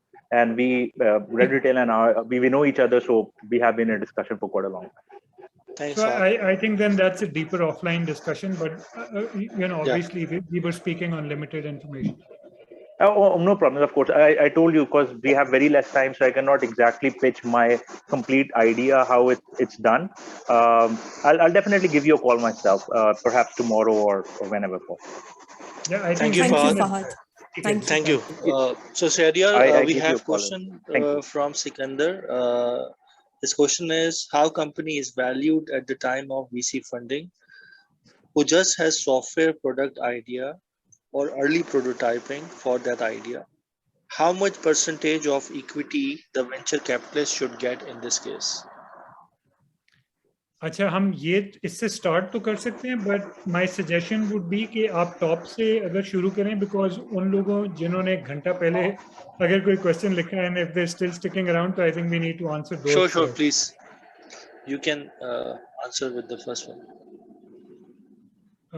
Ji, so I'm just scrolling to Sikandar's. Right.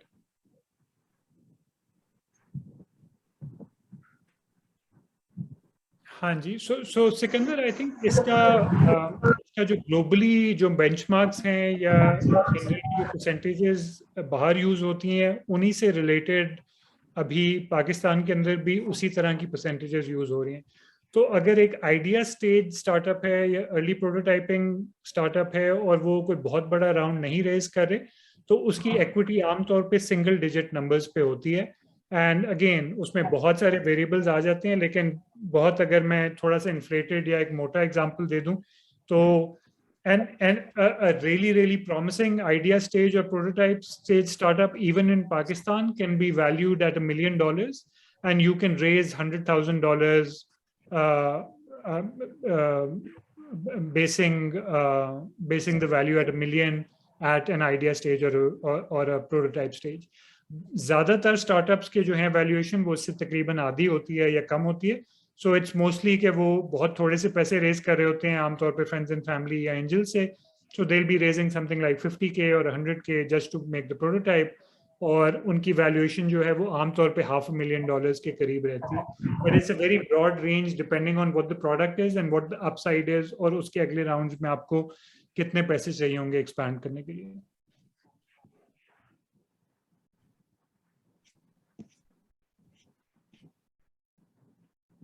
तो I think just moving up to the list, पहला जो question था that was about your $10 application and fee for the course and equity. So I think the people from FI can answer that really quickly. या वो आपने जो link दिया था उनको वहाँ भी मिल जाएगा? Yeah, the link I've shared has all the details. So I was just saying कि if participant get registered before the till the early bird, so that $10 fee is waived off, and the course fee till early bird is $249, and after early bird it would be $349. Right. ठीक है.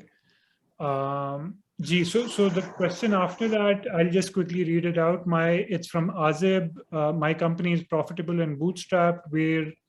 We've started hyperscaling as well. We genuinely don't need the money, but what are your thoughts about raising a war chest in such frothy markets?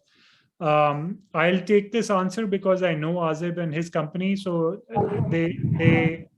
they actually are in the medical examination and prep market, and they're the sort of paid Khan Academy / Coursera for medical students in Pakistan. So Azib, I think you've been at it since a couple of years now, and you've got product market fit, you've got decent traction, you've got paying customers, you've been through a couple of sort of accelerator programs as well. I think you have traction and product market fit. So now is an ideal time to raise and actually scale, because otherwise you'll just keep doing it organically, which you already have been. So I think, again, longer discussion offline, but like I was saying in my initial session, now is the best time to raise. People who are interested in this sector will see the value that you're bringing. You can expand your platform, which are your plans outside Pakistan, into the region as well. I think you need to raise and then fuel your growth outside Pakistan with that raise. Samar, would you like to add anything, or should we move to the next one?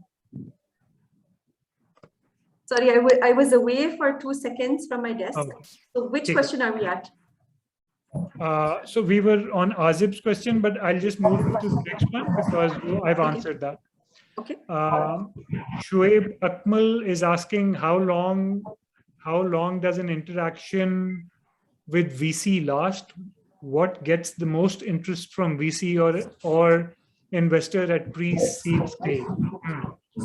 So very quickly, sorry, yeah. Go ahead. Yeah, go ahead. I just wanted to say, look, the team really matters. So अगर आप pre-seed stage के ऊपर है, सबसे important जो चीज़ है वो आपकी team है. And I think we talked about it कि अगर team के अंदर बहुत ज़्यादा आपके mature founders नहीं है, पुराने founders नहीं है, it's a first time effort by everyone. Who is on your advisor, and what have they done? Have they already given you some capital? Maybe they have given you something. Actually उन्होंने शायद कोई angel investment की हो, etc. That will also matter. ठीक है, अगर first time founders हैं, your team is absolutely critical. Number 2 is coachability. So I didn't get to talk about coachability pehle, jab main us waqt aap logon ko bata rahi thi. That's very important, because sometimes the idea may not go anywhere. It may not, be very worthwhile pursuing. Lekin are you coachable? Are you agile? Are you able to absorb feedback and move very quickly? I think that's very important. और वो पहली दूसरी meeting में, पहली pitch के अंदर ही question answer के session में पता चल जाता है. So that's something which is important to remember. जो एक और चीज आप मेंशन कर रहे हो pre-seed stage के ऊपर कि क्या phase है. So again, traction क्या है market में, right? So it may be that you're creating a platform which is not charging anything at the moment, but users, acquiring more and more users.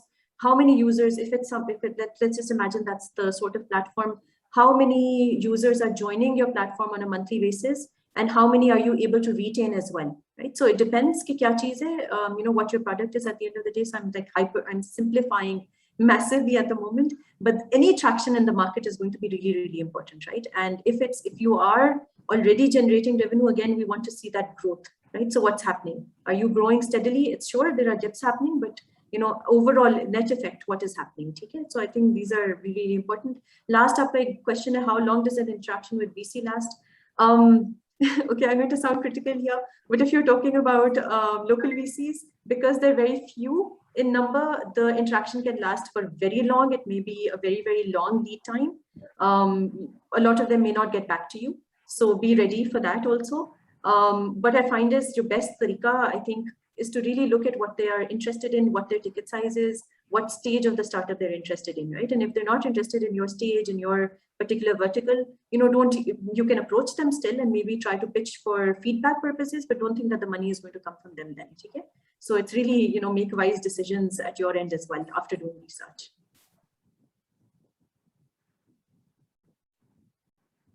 I think the interaction can, in some cases, it can literally be one meeting, and the overall interaction can last anywhere between 2 to 6 months. It can really drag on, and that is obviously after an initial interest and the due diligence and all of that process. It takes long.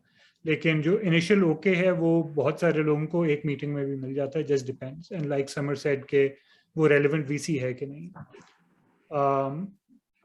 So quickly moving on to the next one, Fahad's already presented, तो उनका मैं नहीं पढ़ूंगा question. Mubashir Jamali, aren't startups supposed to be growth focused? If we enter into an arrangement with someone for dividend profit sharing that doesn't align with the goals, capital gains is better than dividends. So I think he wrote this when Samar was talking about profit sharing. So I will let Samar answer that. So basically what I was trying to get to when I was talking about this is really understanding what type of startup you've got. Okay, so for instance, giving you an example of a shoe making startup in KP, they needed money for their inventory, right? So they were able to pick up money that they needed for the inventory in exchange for doing a profit sharing model with their investors. Or unko koi, they did not necessarily need to raise equity investment because they figured out that, okay, another model can work for the setting that they're in with the kind of local investors that they have, right? So it really depends. Agar aapka koi commercial, so what I mean by really, well, I should say traditional business, that's a better word. So agar koi aapka traditional business hai, perhaps you're not really, suitable for the type of VC funding that is required. You may not need that the VCs are looking for. You may not be a very good match for them. So understand कि आपका कौन से vertical में किस तरह की industry के अंदर किस तरह का startup है, right? So usually VCs will invest in startups that are going to disrupt the industry. They're looking for a hyper growth. They are looking for massive return, right? So they're looking for multiples of X's sort of return in their, against their investment. So just understand. And the point that I was trying to get across was that depending on what type of startup you are, it is not necessary that you have to go the traditional VC route, right? So I hope that answers your question.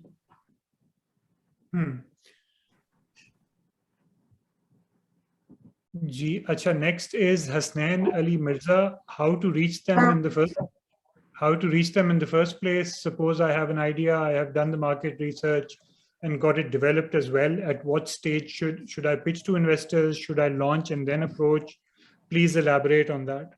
I think again that sorry Shehryar, I'm sorry to cut you. There are many people who are sending messages that they want to maybe leave. So let's just take 5 more minutes and as many questions as we can answer. And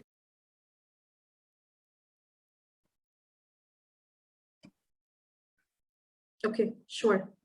Shehryar, wait for 5 minutes. Jaldi jawab dete.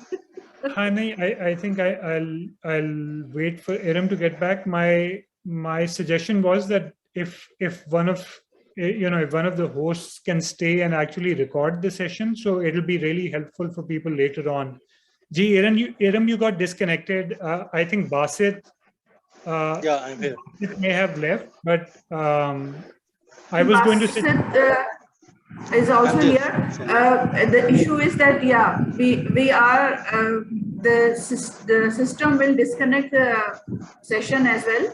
So I think we need to wrap up within 5 minutes. So I think if the participants need to ask more questions, they can join us for our next event, and the mentors will answer their questions, and also they can share the questions, connect with the speakers through LinkedIn.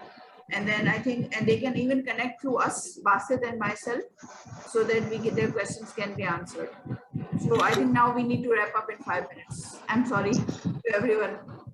So Shehryar and Samar, I'll be posting the recording of the event on our LinkedIn, and we can post the queries that we have received because the session was recorded. So we have got the questions from the participants.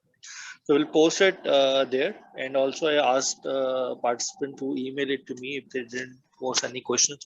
We will post and they can ask you. And however, we'll having a next session on 30th of September. So that was related to exactly pitching. So you can, those who didn't get a chance to pitch, they can pitch there.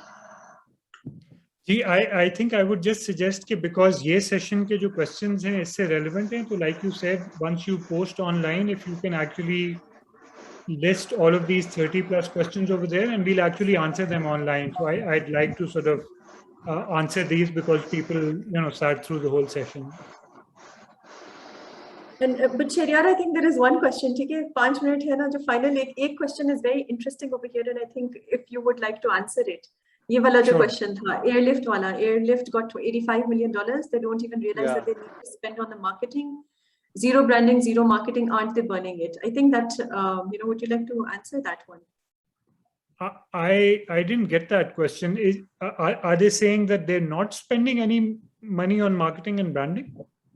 I think it's, I don't know, so it's an anonymous attendee, so I can see the question. And they're saying, okay, I can't seem to copy paste this question. No, I can read it. So Airlift got $85 million. They don't even realize that they need to spend on marketing. Zero branding, zero marketing. Aren't they burning it? I think they're assuming that they're not spending on marketing. I don't get that. They're spending tons on marketing. Yeah, and I think, but I just think that Airlift is an interesting example for a lot of startups, because I keep hearing from people and everybody seems to be comparing themselves to Airlift. So I think a quick side note I do want to talk about, right? It's different for every startup.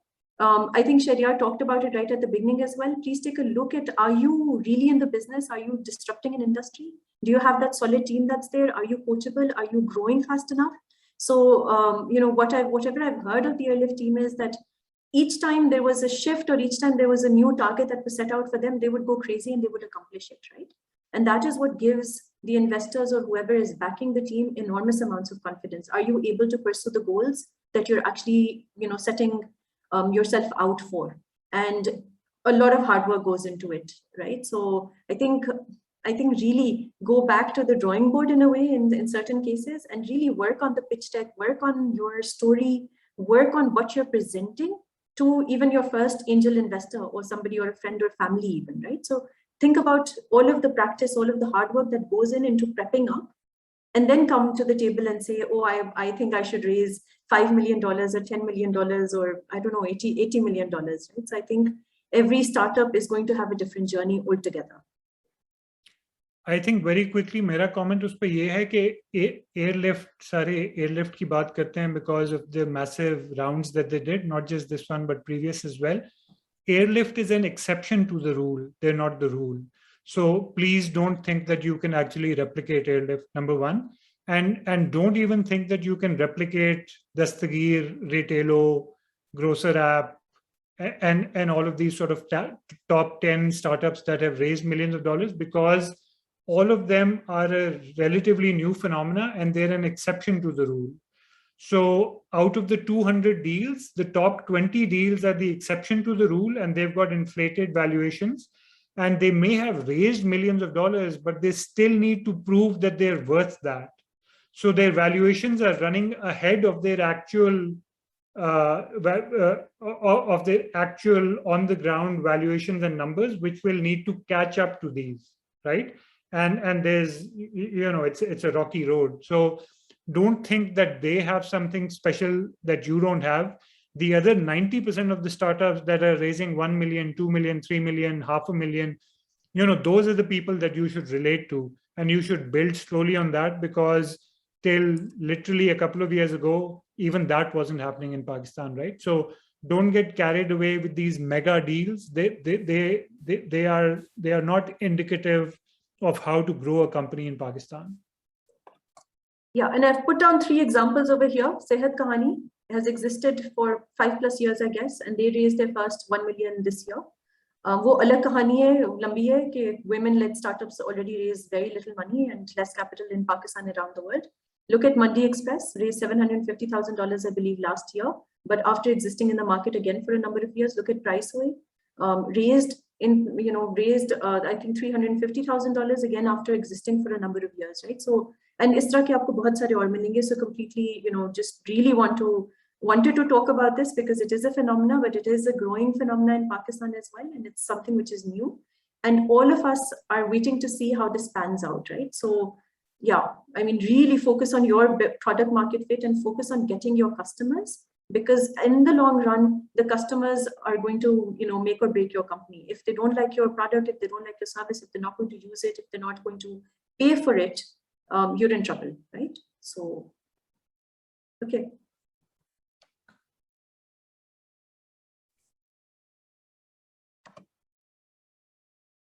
Adam, you're on mute.